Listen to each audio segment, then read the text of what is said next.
Nah, sebelumnya habis rakit PC pakai GPU Radeon, sekarang saatnya gua rakit PC pakai GPU-nya Nvidia. Dan mungkin di rakitan sebelumnya untuk beberapa orang itu dirasa agak over budget. Sekarang gue coba bikin rakitannya ini se-efisien mungkin lah harganya dan tetap dapetin GPU dengan VRAM 16GB. Dan tentunya juga di sini CPU-nya tetap 10 core 16 thread dan pakai RAM 32GB DDR5. Dan kali ini tema warna PC-nya adalah warna putih seperti ini. Cuman memang mungkin yang kecuali warna putih itu di GPU-nya doang, karena ya di sini gue cuman megang varian GPU model warna hitamnya aja, karena jujur agak susah nih cari pinjaman GPU warna putih gitu, kecuali ya gue beli sendiri GPU-nya. Tapi ya di sini kan gue juga orangnya budgetnya pas-pasan gitu kan, nggak bisa tuh minta tunjangan rakit PC. Ya anyway, setidaknya di sini GPU-nya punya LED warna putih sehingga dia agak sedikit ngeblend lah dengan tema rakitan PC warna putih kali ini. Kita mulai dulu aja dari CPU coolernya yang mungkin ini kemarin tuh harganya agak over budget ya untuk komponen yang dipakai, karena kan memang itu kelasnya premium. Nah sekarang di sini budgetnya lebih terjangkau karena memang di sini coolernya gue ambil yang emang nggak semahal-mahal itulah, dan memang bukan main di segmen kelas premium tapi tetap ngasih performa yang oke.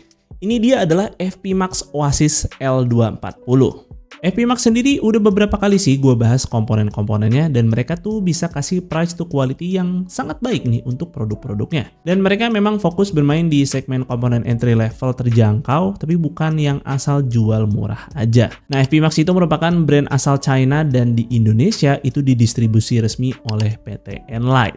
Nah, Fpmax Oasis sendiri salah satu lini liquid cooler mereka yang sebenarnya selain model 240mm ini ada juga varian 360mm-nya. Yang di sini tuh tersedia baik warna putih maupun hitam. Nah, selling point utama dari liquid cooler ini adalah selain soal terjangkaunya, dia punya fan radiator dengan desain low noise fan. Nah, RPM-nya sendiri tuh bisa mencapai 2000 dan untuk pumpnya ada di 2600 RPM. Nanti gue akan tes kebisingan fan-nya dibanding cooler lain. Nah, secara build quality sih dia cukup oke, masih cukup make sense lah di harganya. Memang bukan yang kualitas premium seperti housingnya di sini tuh masih serba berbahan plastik. Tapi ya tentu ini nggak sampai murahan juga sih feel produknya. Out of the box, fan radiatornya udah pre-install dan udah pakai kabel yang daisy chain. Dan menariknya, ini tuh kabelnya modular, jadi bisa dipindah-pindah letak kabelnya sesuai dengan posisi jalur kabel casing yang kalian pakai. Overall looks-nya sih cukup clean buat yang versi putih ini, dan tentunya ada fitur ARGB LED. Dan bagi kalian yang suka di sini efek infinity mirror, ada nih juga nih di bagian housing water coolingnya.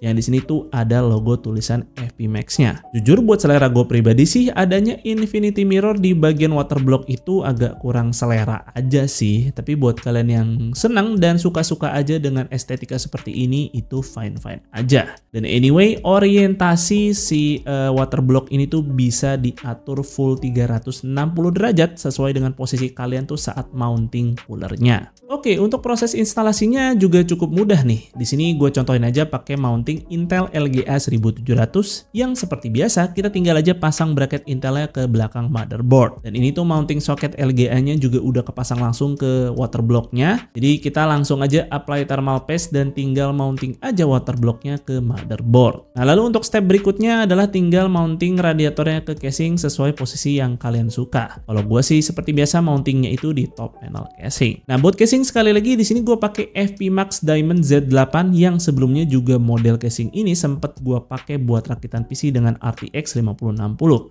Tapi itu versi warna hitam. Nah, sekarang ini adalah versi warna putihnya. Yang somehow gue pribadi sih lebih demen yang versi warna putih ini. Anyway, dengan harganya yang sangat terjangkau ini, casingnya juga udah include 3 buah fan nih dari Enlight. Duanya ini merupakan reverse airflow untuk intake dan satu merupakan fan biasa untuk exhaust. Nah, terkecuali untuk 3 fan yang ada di bawah ini nih, ini merupakan add-on yang untuk model yang gue pakai sih di sini agak over budget sih buat rakitan kali ini. Ya karena fan putih yang ada di studio gue lagi cuman ada ini aja. Ya saran gue sih beli fan aja yang sama nih yang dipakai sama casing Fpmax ini, yaitu adalah Enlight Avalon yang satuannya itu cuma 60 ribuan aja, jadi jauh lebih hemat sih. Dan buat hardware yang gue pakai di PC ini tuh ada CPU Intel Core i5 14400F yang sama seperti rakitan sebelumnya karena udah punya P-Core dan E-Core di harga under 2 juta aja. Kemudian motherboardnya gue pakai ASRock B760M Pro A yang udah DDR5. RAM-nya sendiri di sini pakai TeForce Delta RGB 2x16GB DDR5 yang udah punya XMP 6000 MB transfer per second, serta SSD-nya juga dari TeForce yaitu G50 yang udah 1TB dengan speed 5000 MB per second. Dan untuk GPU-nya di sini gue pakai GeForce RTX 5060 Ti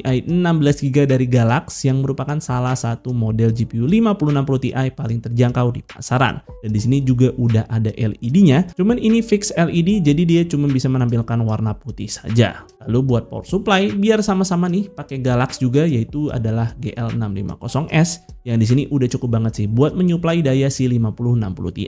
Dan total harga PC rakitan ini tuh ada di 17 juta pas, yang mana ini udah pakai RTX 5060 Ti 16GB dan ya kalian bisa aja sih downgrade CPU-nya ke 12400F terus pakai motherboard H610 DDR4. Tapi ya 14400F ini udah punya e-core dan sesignifikan itu pengaruh performanya dengan harga beda yang nggak begitu banyak. Nah buat RAM DDR4 juga umurnya udah nggak panjang dan kalau mau ganti atau upgrade takutnya kedepannya itu udah susah stok. Dan berikut adalah tes performa dari PC rakitan ini. Secara suhu sih karena gue pakai CPU Intel Core i5 14400F yang TDP-nya juga nggak tinggi-tinggi amat, coolernya ini tuh bisa jaga suhu di 50-an derajat aja saat lagi full load. Jadi udah adem banget. Kemudian waktu dipakai ngegame juga dia tuh bisa stay di 40-an derajat aja kayak lagi posisi idle aja nih suhunya.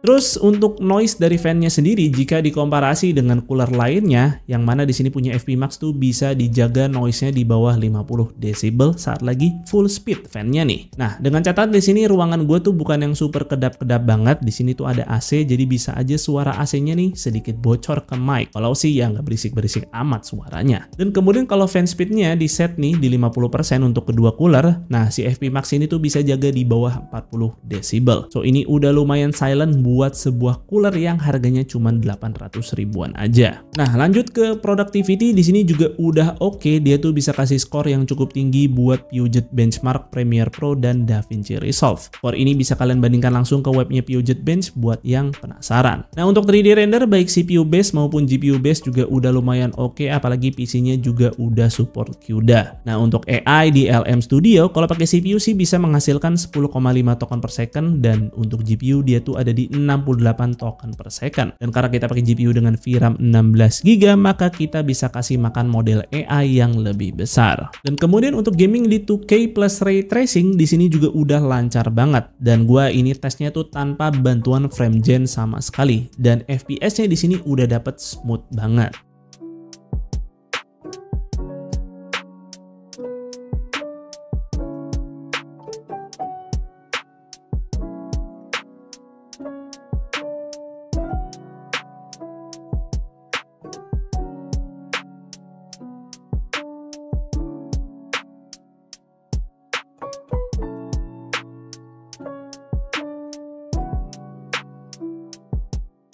So buat kalian yang lagi nyari PC rakitan pakai GPU RTX 16GB dan nggak mau itu budgetnya terlalu overkill, mungkin ini bisa menjadi rekomendasi. Dan silahkan aja ganti beberapa komponen kalau kalian rasa itu kurang serak. Dan di sini gue udah beberapa kali juga pakai brand dari FP Max dan kayaknya sih ini brand untuk penyelamatnya kaum kere hore ya, karena di sini barangnya tuh nggak ada yang mahal, semuanya itu barang-barangnya harganya terjangkau banget tapi punya kualitas dan performa yang cukup oke. Kemarin gue udah bahas power supply-nya, terus gue bahas si casing FP Max Diamond Z8 ini yang varian hitam, dan sekarang gue bahas si CPU cooler Oasis L240-nya. Dan tadinya gue juga pengen sekalian aja fullin pakai komponennya FP Max gitu, termasuk power supply-nya, karena dengan harga 700 ribuan aja atau bahkan nggak nyampe, itu udah dapetin power supply 650 watt dengan ATX 3.1. Dan itu juga udah full modular lagi, jadi bener-bener oke banget. Tapi sayangnya itu barangnya lagi nggak gue pegang, jadi gue pakai substitusi power supply dengan harga yang mirip-mirip lah, nggak terlalu jauh gitu, biar budgetnya nggak terlalu bengkak. Nah, paling sih buat gue pribadi nih, hal yang agak kurang srek nih buat selera gue sih, yaitu adalah estetik dari CPU coolernya.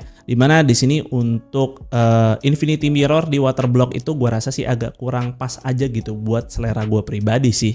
Tapi kalau kalian suka, ya itu fine-fine aja. Dan mungkin di sini kalian bisa juga ganti GPU-nya ke model yang versi warna putih gitu. Kalau nggak salah si Galax punya ya RTX 5060 Ti varian warna putih, tapi itu tentunya punya harga yang sedikit lebih mahal dari yang varian basic ini yang warna hitam ini. Atau ya kalian silakan aja ganti ke model GPU RTX 5060 Ti dengan warna putih yang budgetnya terjangkau lah dengan kantong kalian.